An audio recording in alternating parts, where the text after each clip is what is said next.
Rudolf Steiner. A eterização do sangue. A intervenção do Cristo esotérico na evolução terrestre.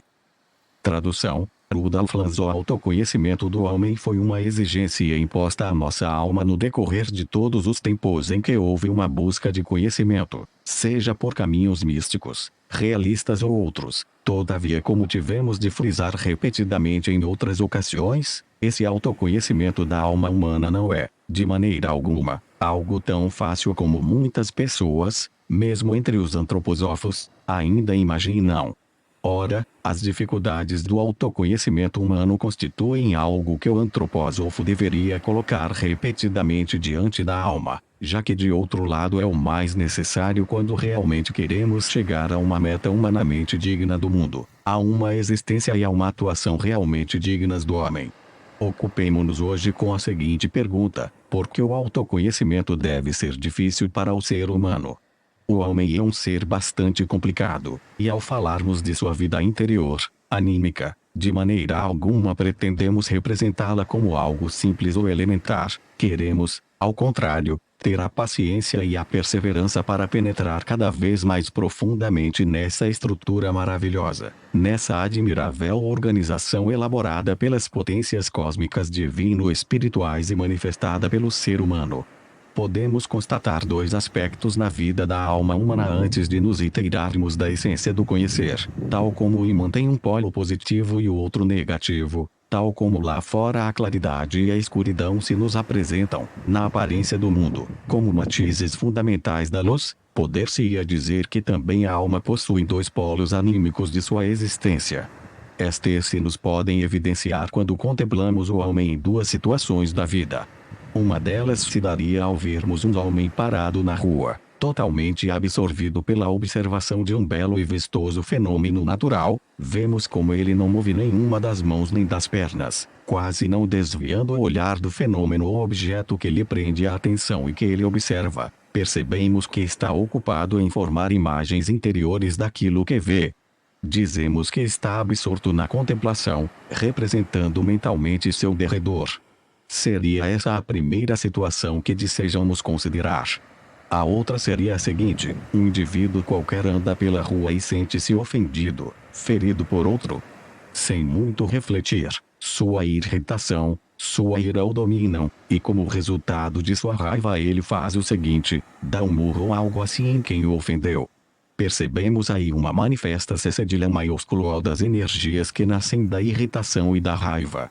São impulsos da vontade, e podemos muito bem imaginar que não foram precedidas por muitos pensamentos e representações mentais. O indivíduo em questão talvez não se tivesse arremetido ao golpe caso houvesse refletido, impedindo dessa maneira a erupção de sua ira.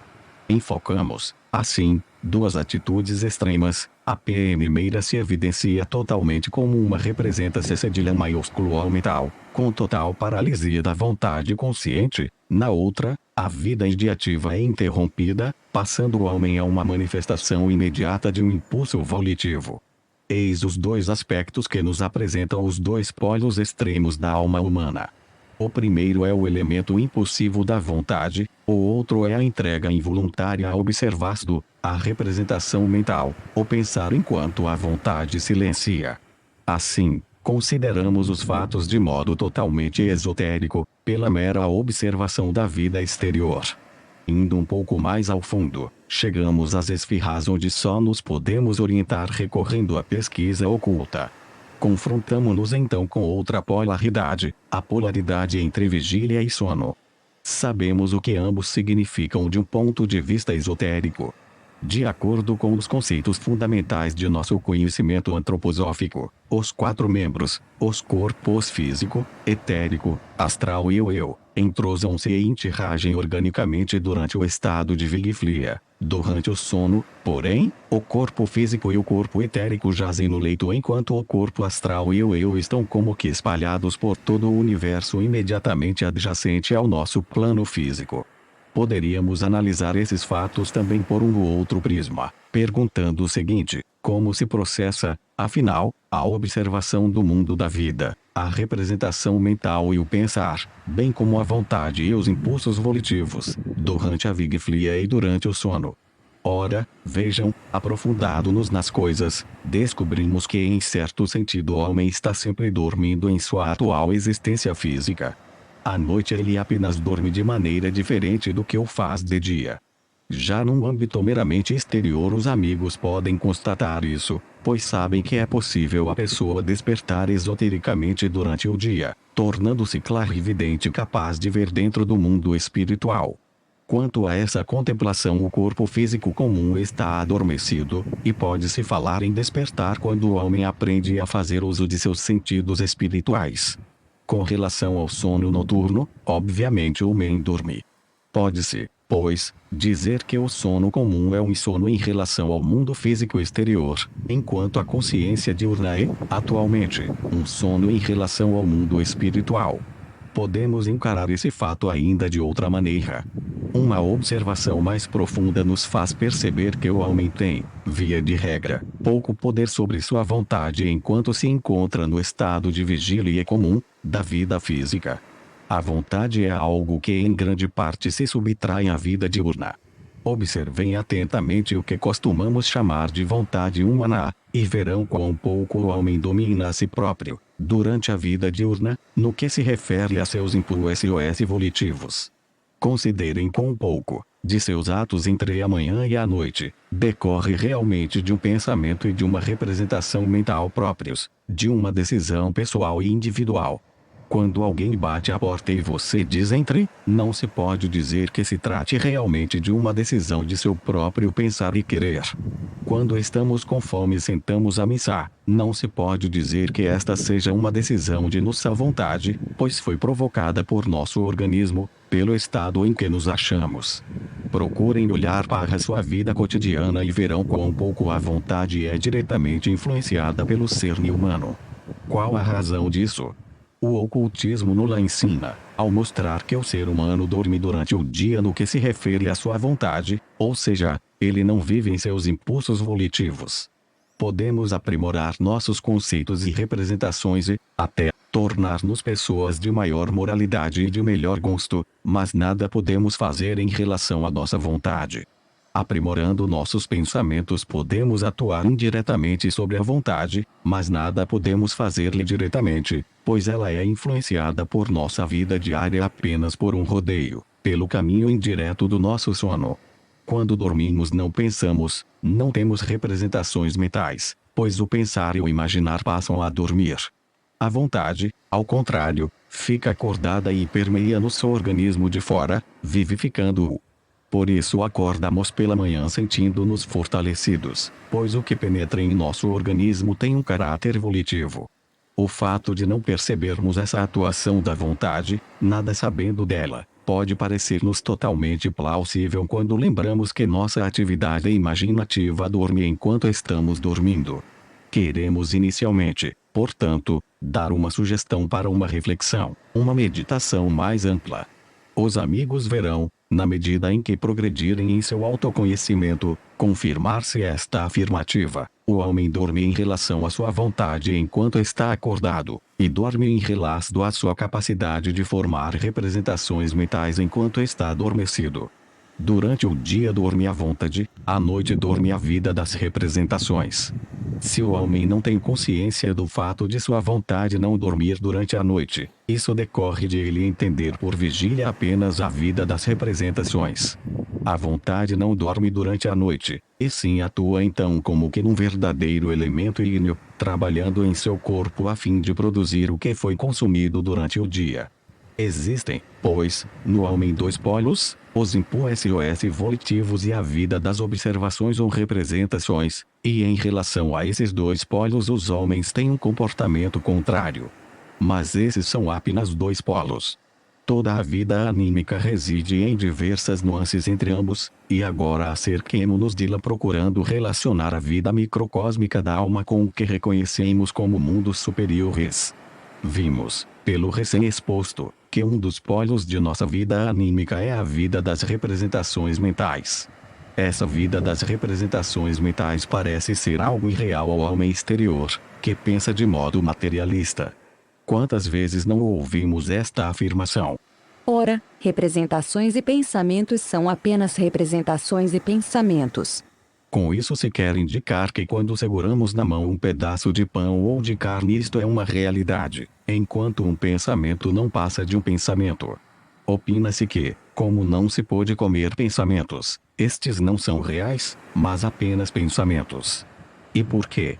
São apenas pensamentos porque que o homem considera como sendo seus pensamentos comporta-se, frente aos pensamentos autênticos, como um espectro frente a um objeto em si. Se os senhores têm uma flor e olham para sua sombra, essa sombra aponta para a flor, para a realidade.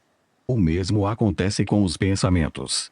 O pensar humano é apenas a imagem projetada de representações mentais em entidades que se encontram no mundo superior, naquele que se costuma chamar de plano astral. E os amigos têm uma imagem correta do pensar quando imaginam aqui, disse Ana Lousa, a cabeça humana não é um desenho fiel, mas apenas esquemático. Os pensamentos estão dentro da cabeça, mas esses pensamentos que se encontram na cabeça representamos aqui, no plano astral, como seres vivos. Aí atuam os seres mais variados, fervilham representações e ações que projetam no homem sua sombra, e esses processos refletem-se na cabeça sob a forma do pensar. É uma ideia correta pensarmos que constantemente correntes vão da cabeça ao plano astral. Essas são as sombras que a vida dos pensamentos produz na cabeça.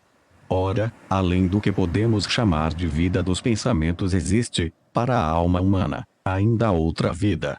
Na vida comum, faz-se distinção, isso não é bem exato, mas falo dessa maneira a fim de obtermos para tanto um conceito extraído da vida comum, entre a vida dos pensamentos e a vida das sensações. Entre os sentimentos, distinguimos os relacionados com agrado, os simpáticos, e os relacionados com desagrado, os antipáticos. Os primeiros se instalam em presença de atos justos e benevolentes. A antipatia se manifesta em situações de injustiça e de malevolência. Aí já se trata de algo mais que meras representações, é algo diferente. Fazemos representações mentais também na presença de coisas indiferentes, mas essas vivências anímicas da simpatia e da antipatia, só as temos diante do belo e do bom, ou do mal e do feio. Justamente tal como os pensamentos que se realizam no homem apontam para o plano astral, tudo que implique simpatia ou antipatia aponta para o que chamamos de Devachan inferior. E da mesma forma eu poderia prolongar as linhas que dizem indo ao mundo astral, estendendo-as agora até o Devachan ou mundo celeste.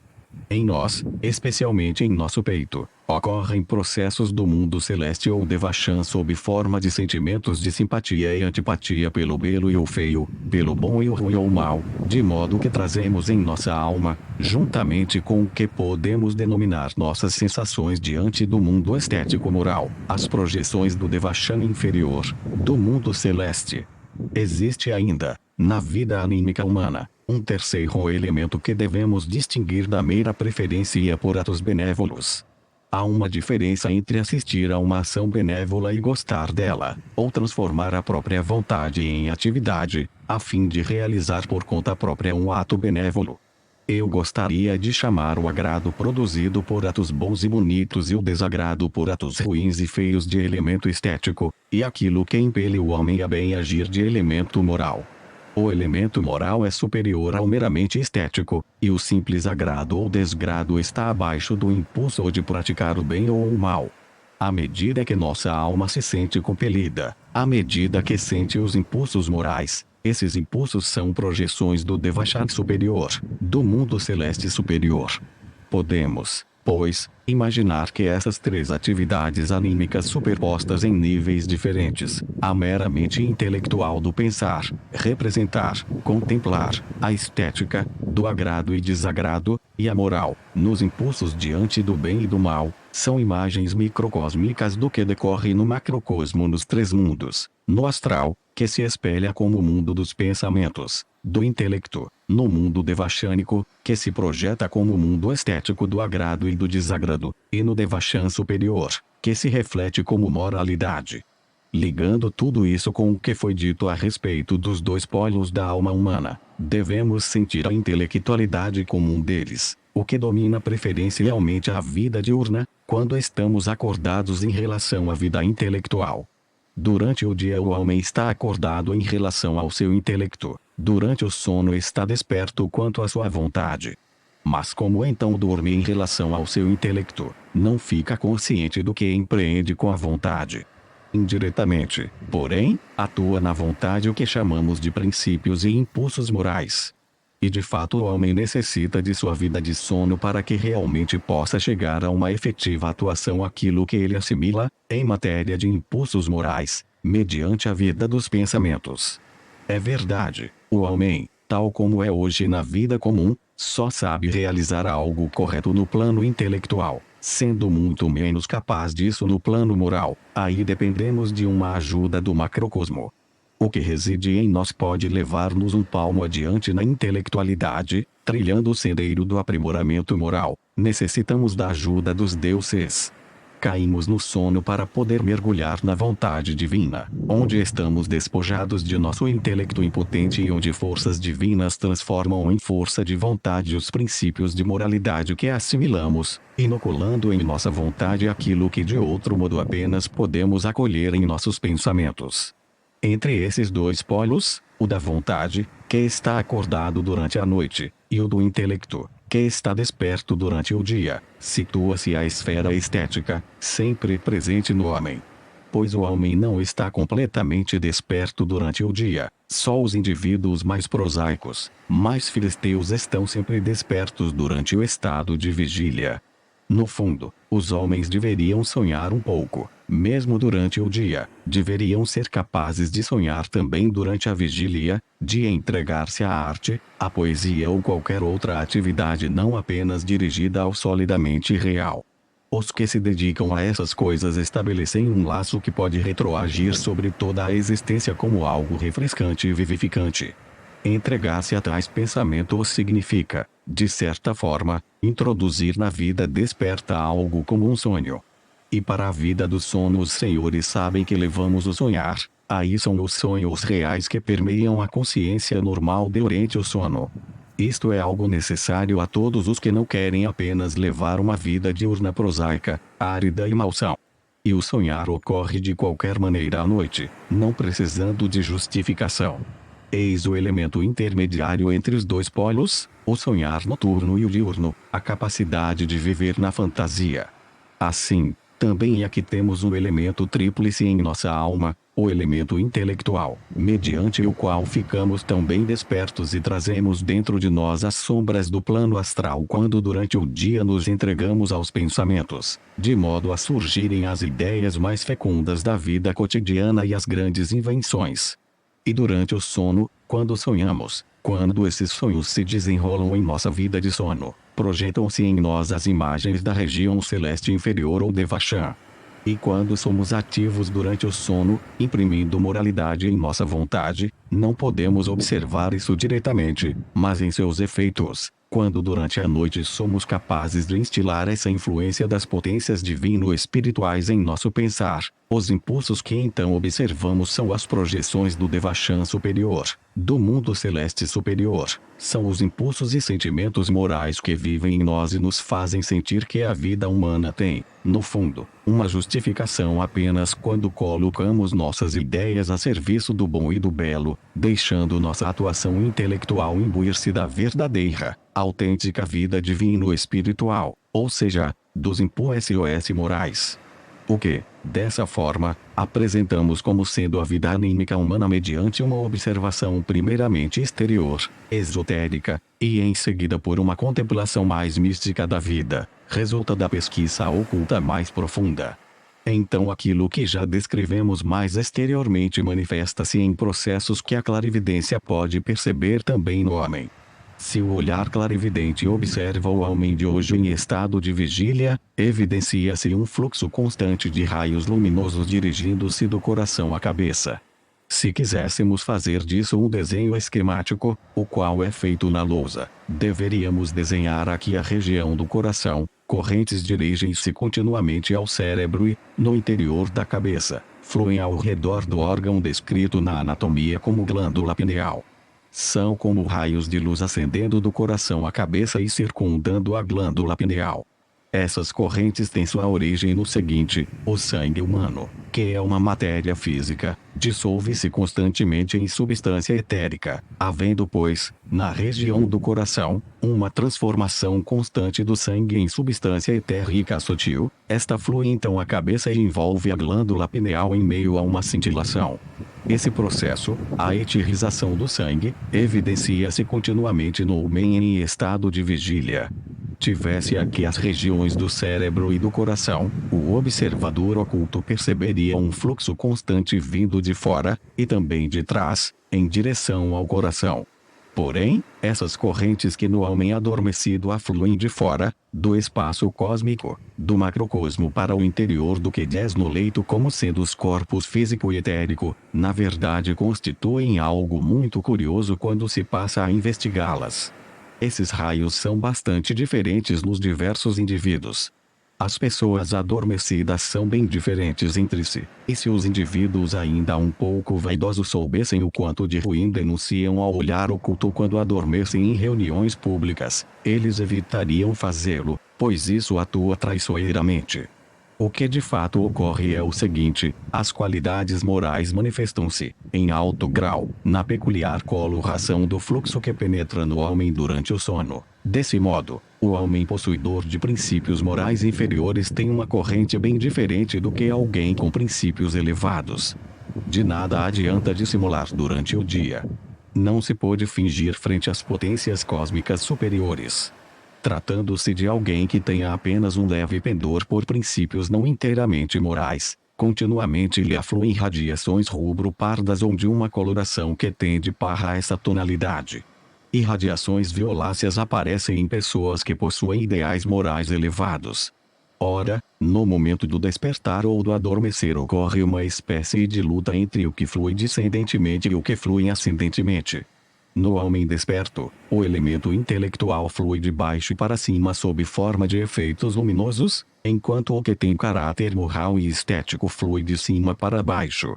E no momento do despertar e do adormecer ambas as correntes se encontram, tornando-se possível julgar se alguém é especialmente inteligente mas possui princípios inferiores, caso em que uma enérgica luta se desenrola nas proximidades da glândula pineal, ou se possui bons princípios enquanto sua intelectualidade lhe corre de encontro. Nesse caso, evidencia-se um calmo espalhamento de um efeito luminoso cintilante ao redor da glândula pineal. No momento do despertar ou adormecer, esta se encontra como que mergulhada num pequeno mar de luz, e a nobreza moral se manifesta no fato de um calmo brilho circundar a glândula pineal nesse instante. Dessa maneira se reflete no homem sua qualidade moral. E esse calmo brilho estende-se frequentemente até longe, até a região cardíaca. Assim se mostram no homem duas correntes, uma do macrocosmo e a outra, microcósmica. Todo o alcance da maneira como as duas correntes se encontram só poderíamos avaliar refletindo, de um lado, sobre o que foi dito antes, mais exteriormente, a respeito da vida anímica manifesta em sua triplicidade, nos aspectos intelectual, estético e moral e fluindo de cima para baixo, do cérebro rumo ao coração. De outro lado, porém, alcançamos todo o significado do que foi dito quando consideramos o correspondente fenômeno no macrocosmo. Esse fenômeno correspondente deve ser descrito hoje tal qual se nos apresenta como resultado das mais cuidadosas pesquisas ocultas dos últimos anos, empreendidas nas investigações espirituais de alguns rosacruzes verdadeiramente autênticos. Esse fenômeno macrocósmico deve ter uma descrição correspondente à do microcósmico. E então se evidencia aí, os amigos compreenderão o assunto cada vez mais, que no macrocosmo se desenrola algo semelhante ao que foi dito a respeito do microcosmo. Assim como na região do coração ocorre uma constante transformação do sangue em substância etérica, um fato semelhante ocorre no macrocosmo. Podemos compreendê-lo ao dirigir nosso olhar ao mistério do Gólgota, aquele momento em que o sangue do Cristo fluiu das chagas. Esse sangue não deve ser considerado apenas como uma substância química, por tudo que foi descrito como sendo a natureza de Jesus de Nazaré, é algo muito especial. E à medida que se derramou e fluiu para a terra, foi dada a esta uma substância que, ao ligar-se a ela, constitui um acontecimento de suma importância para todas as épocas terrestres seguintes, e que também pôde ocorrer apenas uma vez. Que aconteceu com esse sangue nos tempos seguintes? Nada diverso do que normalmente ocorre no coração de homem. Esse sangue percorreu, no decorrer da evolução terrestre, um processo de eterização. E assim como o nosso sangue flui do coração para cima sob forma de éter, o sangue eterizado do Cristo Jesus vive no éter da terra desde o mistério do Gólgota. O corpo etérico da terra é permeado por aquilo que resultou da transformação do sangue que fluiu no Gólgota, e isso é importante. Se não houvesse ocorrido o que ocorreu por meio do Cristo Jesus, só sucederia ao homem sobre a terra o que foi descrito anteriormente. No entanto, desde o mistério do Gólgota existe uma possibilidade permanente de o efeito do sangue etérico do Cristo confluir com essas correntes dirigidas de baixo para cima. Devido à presença do sangue etérico de Jesus de Nazaré no corpo etérico da terra, esse mesmo sangue flui na corrente do sangue humano eterizado que ascende do coração ao cérebro. No homem não ocorre, portanto, apenas o encontro previamente descrito. Encontram-se a corrente sanguínea humana propriamente dita e a corrente sanguínea do Cristo Jesus. Mas uma ligação dessas duas correntes só vem a ocorrer quando o homem tem um entendimento correto daquilo que está implícito no impulso do Cristo. Caso contrário, a fusão das duas correntes não pode realizar-se. Elas se repelem mutuamente e depois ricocheteiam, da mesma maneira como antes se chocaram. Só podemos adquirir compreensão quando, em cada época da evolução terrestre, obtemos-la do modo adequado a essa época. Na época em que o Cristo Jesus vivia na terra, a compreensão apropriada do acontecimento iminente podia ocorrer àqueles que foram ter com seu precursor, João, e se fizeram batizar segundo a fórmula expressa no Evangelho. Eles receberam o batismo para transformar o pecado, isto é, o karma findo de suas vidas anteriores, e para reconhecer que o impulso mais importante da evolução terrestre estava prestes a descer para um corpo físico. Mas a evolução da humanidade progride, e para nossa época é importante o homem aprender a compreender que deve aceitar o conhecimento da ciência espiritual, iluminando paulatinamente o que flui do coração ao cérebro para que este compreenda a antroposofia. A consequência será a capacidade de aceitar o que está começando a intervir a partir do século XX, em lugar do Cristo físico da Palestina, o Cristo etérico. Ora, chegamos ao momento em que o Cristo etérico intervém na vida terrestre e inicialmente se torna visível a um pequeno N com acento agudo meio de pessoas, como que por uma clarividência ainata. E depois, nos próximos 3.000 anos, será visível a um número cada vez maior de pessoas. Isso deverá acontecer, será um acontecimento natural. Sua vinda será tão certa como as conquistas da eletricidade no século XIX. É simplesmente um fato real que um certo número de pessoas, passando pelo evento de Damasco, verá o Cristo etérico. Mas será mister os homens aprenderem a observar o momento em que o Cristo se aproximar deles. Poucas décadas, apenas, vão passar e haverá, principalmente para jovens, a seguinte experiência, que já se está preparando. Uma pessoa qualquer chega a determinado lugar e vivencia este ou aquele fato. Se houvesse aguçado o olhar pelo estudo da antroposofia, já poderia perceber que repentinamente alguém está em seu derredor, vem ajudá-la ou chamar sua atenção para um fato qualquer. Que o Cristo vem ao seu encontro, mas ela acredita tratar-se de um ser humano físico qualquer. Um bom número de indivíduos terá a vivência seguinte: sentados em seu quarto, com o coração apertado, pesado de mágoa, sem saber como sair de sua situação cedilha maiúsculo, verão a porta se abrir, e o Cristo etérico aparecer para dizer-lhes palavras de consolo. O Cristo será para os homens um consolador vivo. Pode parecer grotesco em nossos dias, mas será verdade. Às vezes, quando pessoas estiverem reunidas em busca de uma saída para uma situação problemática, e mesmo quando um número maior delas se congregar numa atitude de expectativa, elas verão o Cristo etérico. Ele estará presente, tomando parte nas deliberações e usando da palavra em reuniões. Estamos realmente indo ao encontro desses tempos. Esse é o aspecto positivo, o elemento construtivo que intervirá na evolução da humanidade. Nada se deve dizer contra os grandes progressos da civilização atual, eles são necessários para o bem e para a libertação dos homens.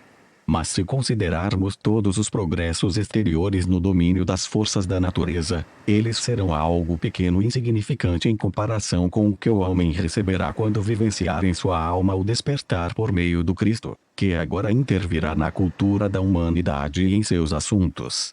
O que se manifestará aos homens serão forças positivas e congregadoras. O Cristo leva forças construtivas à cultura humana.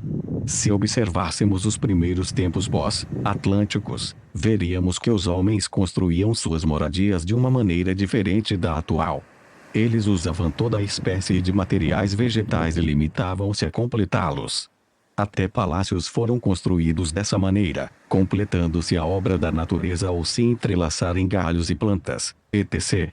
Hoje, os homens têm de usar destroços para construir. Produzimos toda a cultura do mundo exterior com materiais que resultam da destruição. E no decorrer dos próximos anos, os amigos compreenderão ainda melhor que muita coisa mais, em nossa civilização, resulta de processos destrutivos. A luz se destrói dentro de nosso processo terrestre pós-atlântico. Até a Atlântida, o processo evolutivo da Terra era progressivo. Desde então, entrou em decadência. O que é a luz? Ela se desagrega, e a luz em desagregação é a eletricidade. O que conhecemos como eletricidade é a luz que se autodestrói dentro da matéria. E a energia química, que no decorrer da evolução terrestre sofre uma alteração, é o magnetismo. E uma terceira energia ainda surgirá.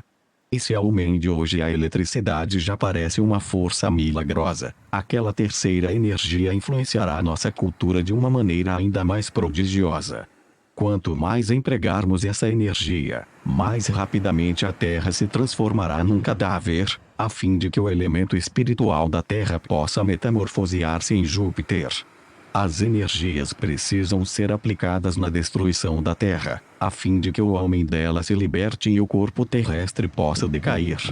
Enquanto a Terra progredia, isso não foi feito, pois só a Terra decadente pode aproveitar a grande conquista cultural que é a eletricidade.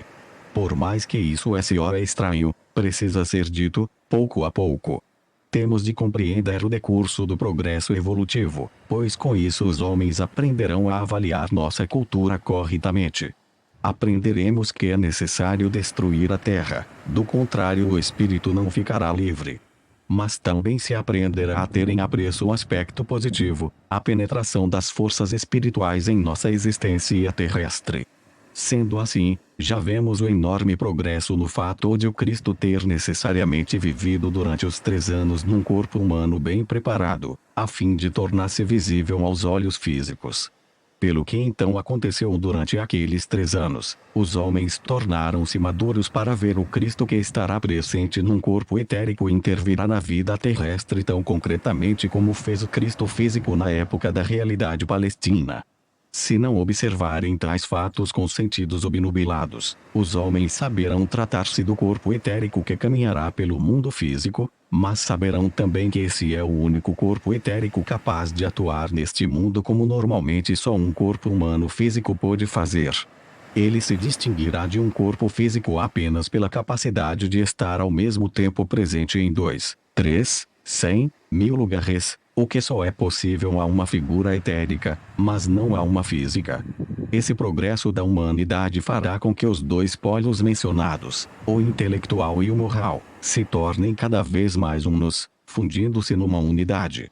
Isso ocorrerá porque os homens aprenderão cada vez mais, no decorrer dos próximos milênios, a observar o Cristo etérico no mundo. Eles serão permeados, também durante o dia, pela atuação direta do bem situado nos mundos espirituais.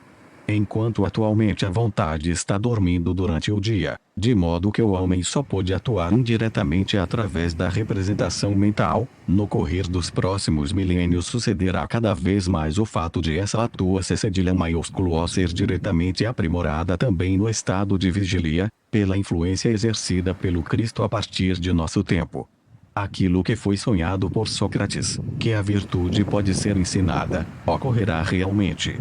haverá na Terra, em escala cada vez mais ampla, a possibilidade de, por meio de ensinamentos, não apenas incentivar e estimular o intelecto, mas também difundir impulsos morais. Schopenhauer disse o seguinte: é fácil pregar a moral, fundamentá-la é muito difícil. Por quê? Porque com a pregação ainda não se terá difundido moral alguma. É perfeitamente possível tomar conhecimento de princípios de moralidade e não ater-se a eles. Para a maioria das pessoas vale a sentença de Paulo: o espírito está pronto, mas a carne é fraca. Isso se modificará quando o fogo moral efluir dessa figura do Cristo. Mas cada vez mais ocorrerá, na Terra, o fato de o homem compreender a necessidade do aspecto moral e seus impulsos. Dessa maneira ele transformará a Terra à medida que sentir cada vez mais que o elemento moral pertence à Terra. E no futuro só poderão ser imorais as pessoas que receberem ajuda no âmbito da imoralidade, sendo possuídas por demônios maléficos, potências arimânicas e azúricas e aspirando a tal possessão. O estado futuro da Terra consistirá na existência de um suficiente número de pessoas que cada vez mais ensinarão e, ao mesmo tempo, fundamentarão a moral, mas também no fato de aqueles que assim o desejarem por sua livre vontade virem a entregar-se às potências malévolas e formar uma maioria do mal, em oposição aos indivíduos bons. Ninguém será obrigado a isso, tal situação resultará da livre vontade de cada um. Advirá então a Terra a época em que surgirá o que, como tantas outras coisas, consta apenas das grandiosas definições do ocultismo e do misticismo orientais, a elevação, em alto grau, da atmosfera moral da Terra. A mística oriental fala dessa era há muitos milênios. E desde o aparecimento do Buda fala de modo especialmente enfático daquele estado futuro em que a Terra estará imersa numa atmosfera etérica moral.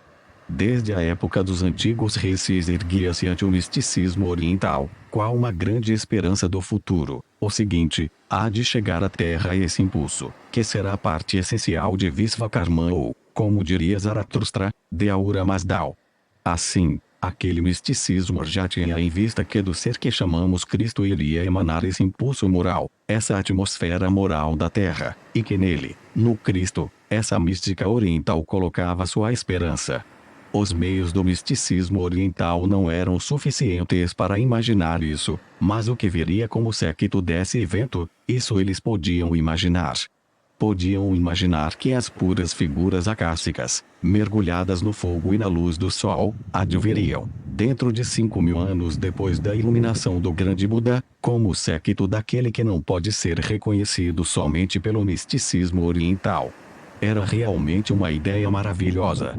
Advirá algo que possibilitará, mediante uma atmosfera moral purificada, que o Filho, de luz e de fogo, da Terra ande pela atmosfera moral terrestre não como figura fisicamente encarnada, mas como figura cástica pura.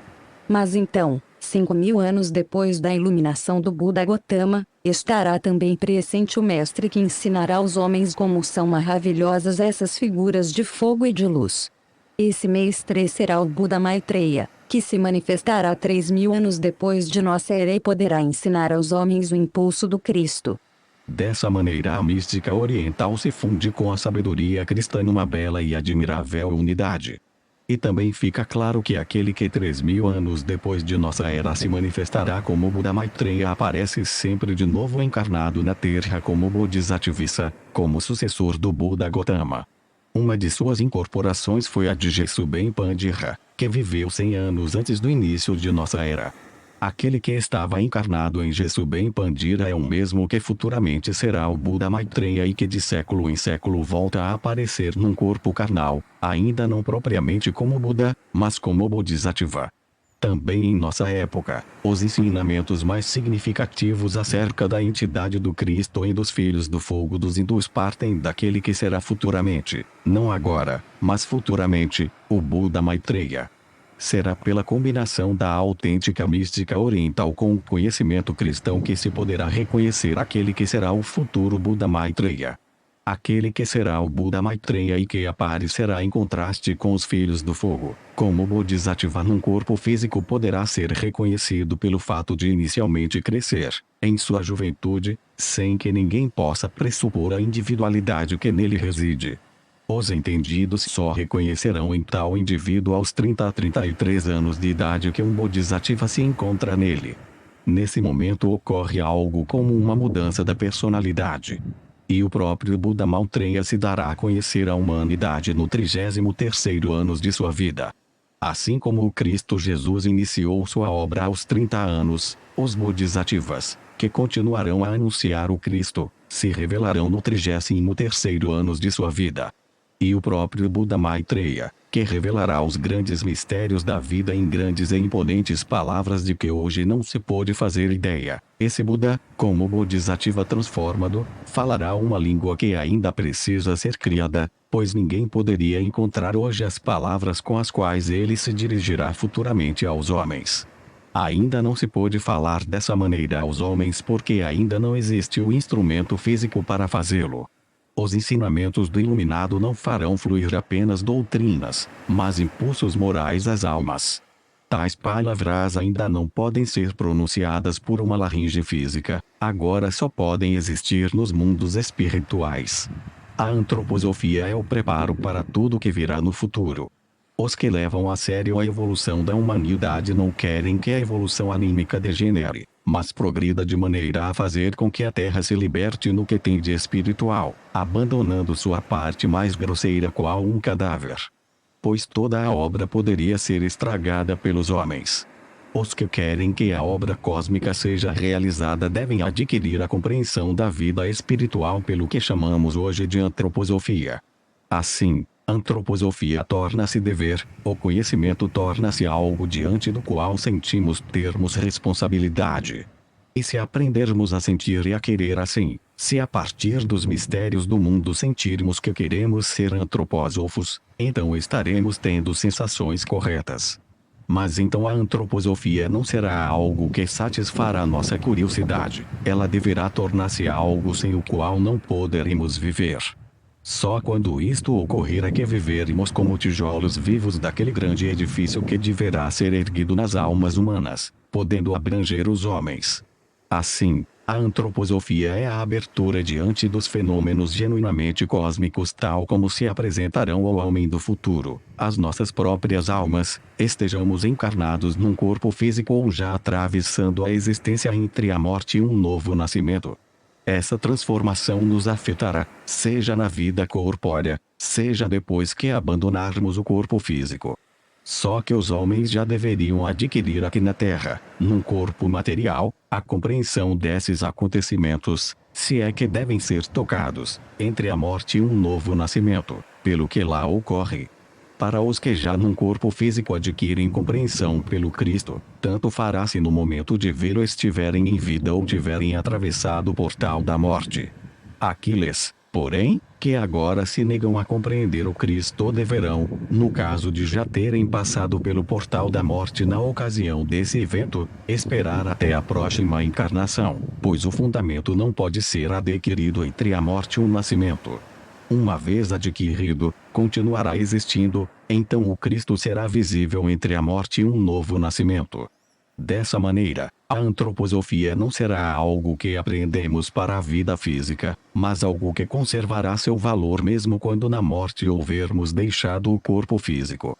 É com isso que eu queria contribuir hoje para a compreensão do ser humano, e como meio para responder a muitas perguntas. O autoconhecimento é difícil pelo fato de o homem ser um ente tão complicado. E ele o é por ser vinculado a todos os mundos e seres superiores. O que existe dentro de nós são imagens projetadas do macrocosmo, e nossa organização, nossos corpos físico, etérico e astral, bem como nosso eu, enfim, nossos membros essenciais, constituem mundos dos seres divinos.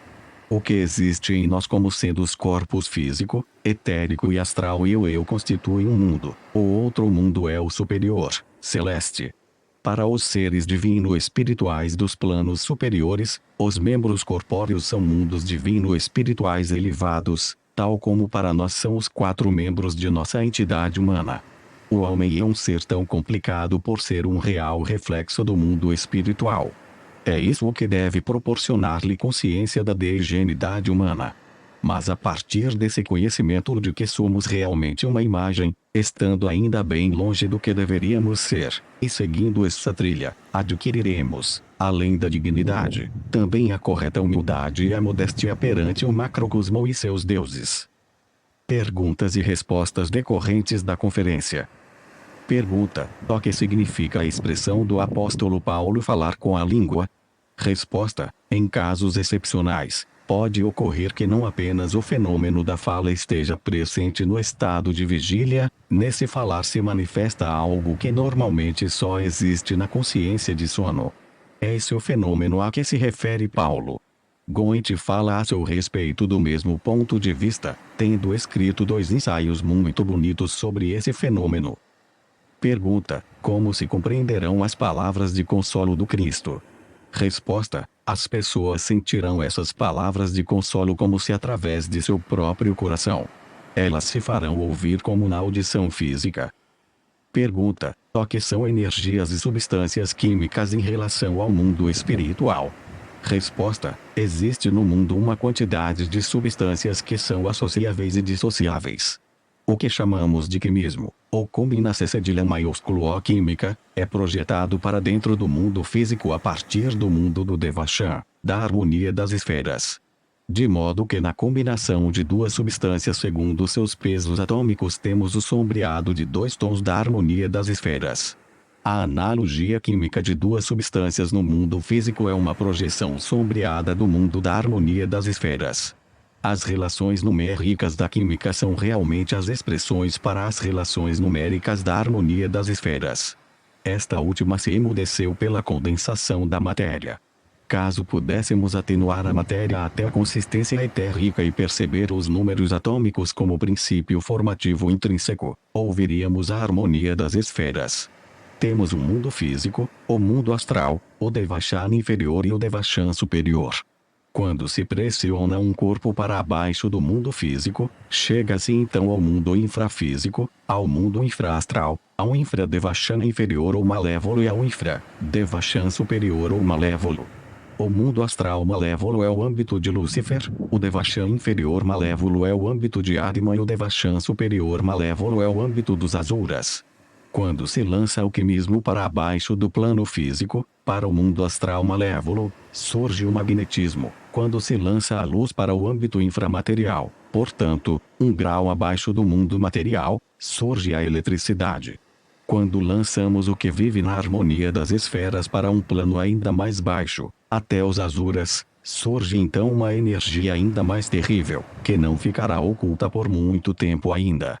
Só se deve desejar que quando vier essa força, que devemos imaginar como muito, muito mais potente do que as mais potentes descargas elétricas, e que em todo caso virá, que antes de ela ser dada à humanidade por um descobridor os homens nada mais tenham o incidente moral.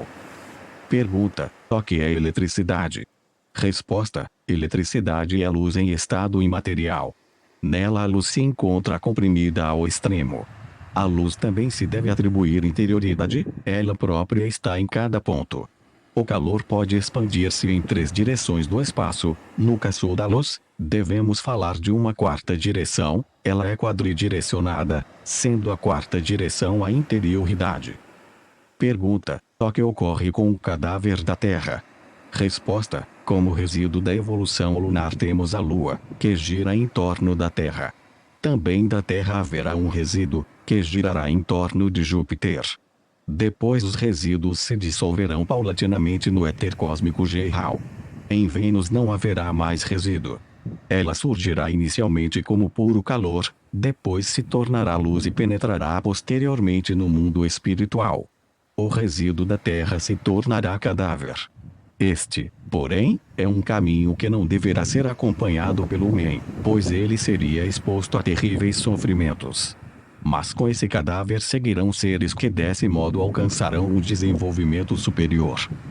Esta obra foi digitalizada sem fins comerciais e destinada unicamente à leitura de pessoas portadoras de deficiência visual, por força da Lei de Direitos de Autor. Por isto, este trabalho é oferecido gratuitamente aos amigos cegos e deficientes visuais de acordo com a Lei 9.610, de 19 de fevereiro de 1998, sobre direitos autorais. Alteração, atualização e consolidação da legislação. Título I, dos direitos do autor. Capítulo IV, das limitações aos direitos autorais. Art. 46 não constitui ofensa aos direitos autorais, e, a reprodução. D. De obras literárias, artísticas ou científicas, para uso exclusivo de deficientes visuais, sempre que a reprodução, sem fins comerciais, seja feita mediante o sistema Braille ou outro procedimento em qualquer suporte para esses destinatários. Rudolf Steiner. A eterização do sangue. A intervenção do Cristo esotérico na evolução terrestre. Tradução: Rudolf Lanz. O autoconhecimento do homem foi uma exigência imposta à nossa alma no decorrer de todos os tempos em que houve uma busca de conhecimento, seja por caminhos místicos, realistas ou outros. Todavia, como tivemos de frisar repetidamente em outras ocasiões, esse autoconhecimento da alma humana não é, de maneira alguma, algo tão fácil como muitas pessoas, mesmo entre os antroposófos, ainda imaginam. Ora, as dificuldades do autoconhecimento humano constituem algo que o antroposófo deveria colocar repetidamente diante da alma, já que de outro lado é o mais necessário quando realmente queremos chegar a uma meta humanamente digna do mundo, a uma existência e a uma atuação realmente dignas do homem. Ocupemo-nos hoje com a seguinte pergunta: por que o autoconhecimento deve ser difícil para o ser humano? O homem é um ser bastante complicado, e ao falarmos de sua vida interior, anímica, de maneira alguma pretendemos representá-la como algo simples ou elementar. Queremos, ao contrário, ter a paciência e a perseverança para penetrar cada vez mais profundamente nessa estrutura maravilhosa, nessa admirável organização elaborada pelas potências cósmicas divino-espirituais e manifestada pelo ser humano. Podemos constatar dois aspectos na vida da alma humana antes de nos inteirarmos da essência do conhecer, tal como o ímã tem um polo positivo e o outro negativo, tal como lá fora a claridade e a escuridão se nos apresentam, na aparência do mundo, como matizes fundamentais da luz. Poder-se-ia dizer que também a alma possui dois polos anímicos de sua existência. Estes se nos podem evidenciar quando contemplamos o homem em duas situações da vida. Uma delas se daria ao vermos um homem parado na rua, totalmente absorvido pela observação de um belo e vistoso fenômeno natural. Vemos como ele não move nenhuma das mãos nem das pernas, quase não desviando o olhar do fenômeno ou objeto que lhe prende a atenção e que ele observa. Percebemos que está ocupado em formar imagens interiores daquilo que vê. Dizemos que está absorto na contemplação, representando mentalmente seu derredor. Seria essa a primeira situação que desejamos considerar. A outra seria a seguinte: um indivíduo qualquer anda pela rua e sente-se ofendido, ferido por outro. Sem muito refletir, sua irritação, sua ira o dominam, e como resultado de sua raiva ele faz o seguinte: dá um murro ou algo assim em quem o ofendeu. Percebemos aí uma manifesta cedilha maiúsculo das energias que nascem da irritação e da raiva. São impulsos da vontade, e podemos muito bem imaginar que não foram precedidas por muitos pensamentos e representações mentais. O indivíduo em questão talvez não se tivesse arremetido ao golpe caso houvesse refletido, impedindo dessa maneira a erupção de sua ira. Enfocamos, assim, duas atitudes extremas. A primeira se evidencia totalmente como uma representa-se cedilha maiúsculo ao mental, com total paralisia da vontade consciente. Na outra, a vida ideativa é interrompida, passando o homem a uma manifestação imediata de um impulso volitivo. Eis os dois aspectos que nos apresentam os dois polos extremos da alma humana. O primeiro é o elemento impulsivo da vontade, o outro é a entrega involuntária ao observado, a representação mental, o pensar enquanto a vontade silencia. Assim, consideramos os fatos de modo totalmente esotérico, pela mera observação da vida exterior. Indo um pouco mais ao fundo, chegamos às esferas onde só nos podemos orientar recorrendo à pesquisa oculta. Confrontamo-nos então com outra polaridade, a polaridade entre vigília e sono.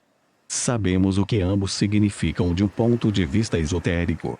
De acordo com os conceitos fundamentais de nosso conhecimento antroposófico, os 4 membros, os corpos físico, etérico, astral e o eu, entrosam-se e interagem organicamente durante o estado de vigília. Durante o sono, porém, o corpo físico e o corpo etérico jazem no leito enquanto o corpo astral e o eu estão como que espalhados por todo o universo imediatamente adjacente ao nosso plano físico.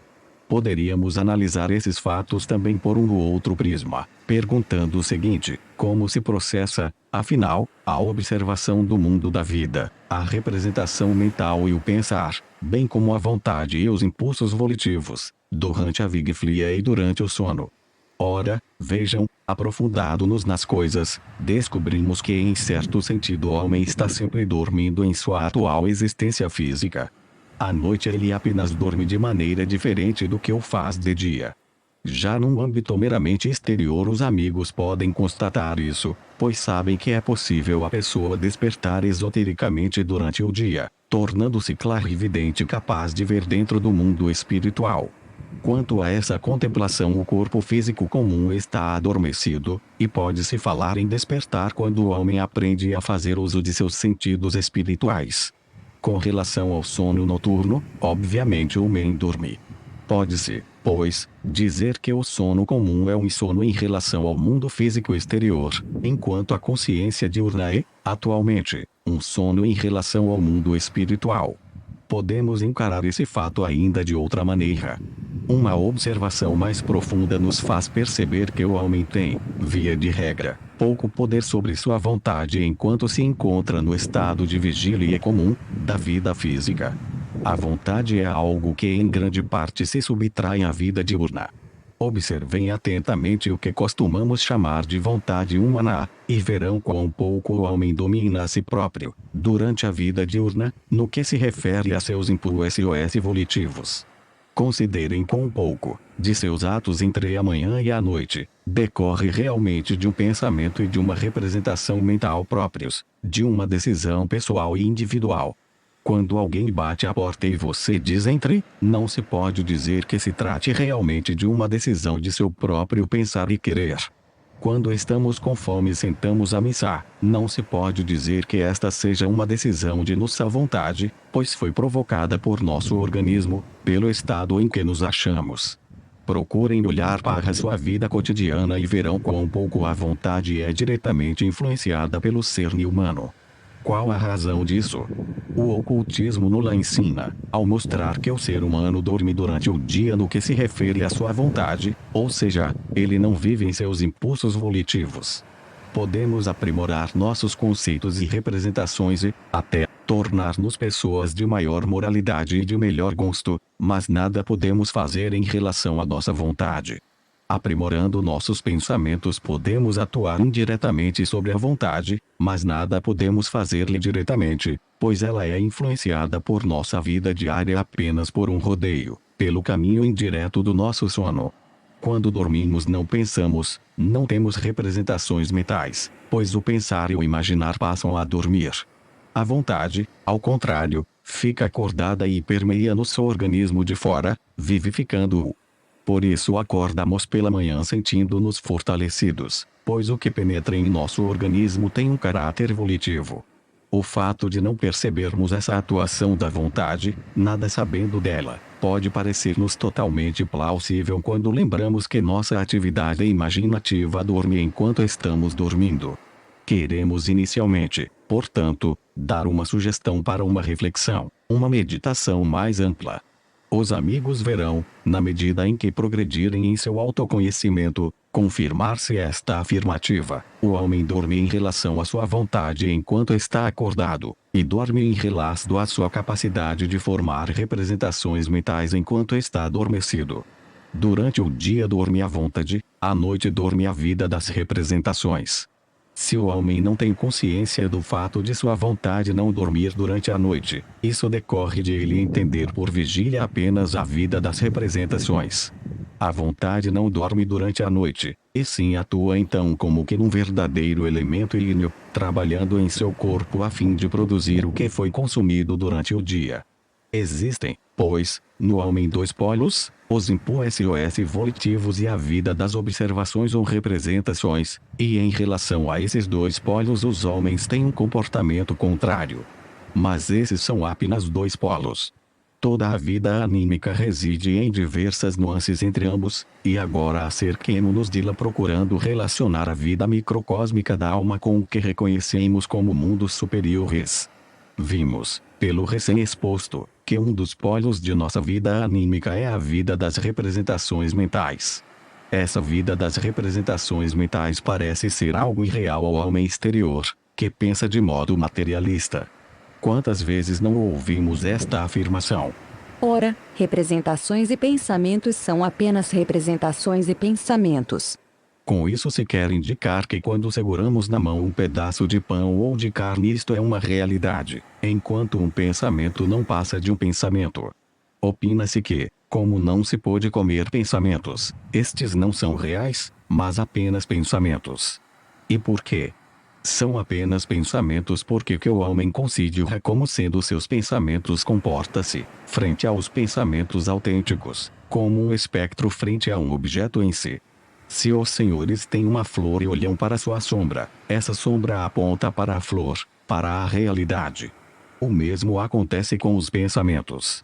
O pensar humano é apenas a imagem projetada de representações mentais em entidades que se encontram no mundo superior, naquele que se costuma chamar de plano astral. E os amigos têm uma imagem correta do pensar quando imaginam aqui, de senha na lousa, a cabeça humana. Não é um desenho fiel, mas apenas esquemático. Os pensamentos estão dentro da cabeça, mas esses pensamentos que se encontram na cabeça representamos aqui, no plano astral, como seres vivos. Aí atuam os seres mais variados, fervilham representações e ações que projetam no homem sua sombra, e esses processos refletem-se na cabeça sob a forma do pensar. É uma ideia correta pensarmos que constantemente correntes vão da cabeça ao plano astral. Essas são as sombras que a vida dos pensamentos produz na cabeça. Ora, além do que podemos chamar de vida dos pensamentos existe, para a alma humana, ainda outra vida. Na vida comum, faz-se distinção, isso não é bem exato, mas falo dessa maneira a fim de obtermos para tanto um conceito extraído da vida comum, entre a vida dos pensamentos e a vida das sensações. Entre os sentimentos, distinguimos os relacionados com agrado, os simpáticos, e os relacionados com desagrado, os antipáticos. Os primeiros se instalam em presença de atos justos e benevolentes. A antipatia se manifesta em situações de injustiça e de malevolência. Aí já se trata de algo mais que meras representações, é algo diferente. Fazemos representações mentais também na presença de coisas indiferentes, mas essas vivências anímicas da simpatia e da antipatia, só as temos diante do belo e do bom, ou do mal e do feio. Justamente tal como os pensamentos que se realizam no homem apontam para o plano astral, tudo que implique simpatia ou antipatia aponta para o que chamamos de devachan inferior. E da mesma forma eu poderia prolongar as linhas que dizem indo ao mundo astral, estendendo-as agora até o devachan ou mundo celeste. Em nós, especialmente em nosso peito, ocorrem processos do mundo celeste ou devachan sob forma de sentimentos de simpatia e antipatia pelo belo e o feio, pelo bom e o ruim ou mal, de modo que trazemos em nossa alma, juntamente com o que podemos denominar nossas sensações diante do mundo estético moral, as projeções do devachan inferior, do mundo celeste. Existe ainda, na vida anímica humana, um terceiro elemento que devemos distinguir da mera preferência por atos benévolos.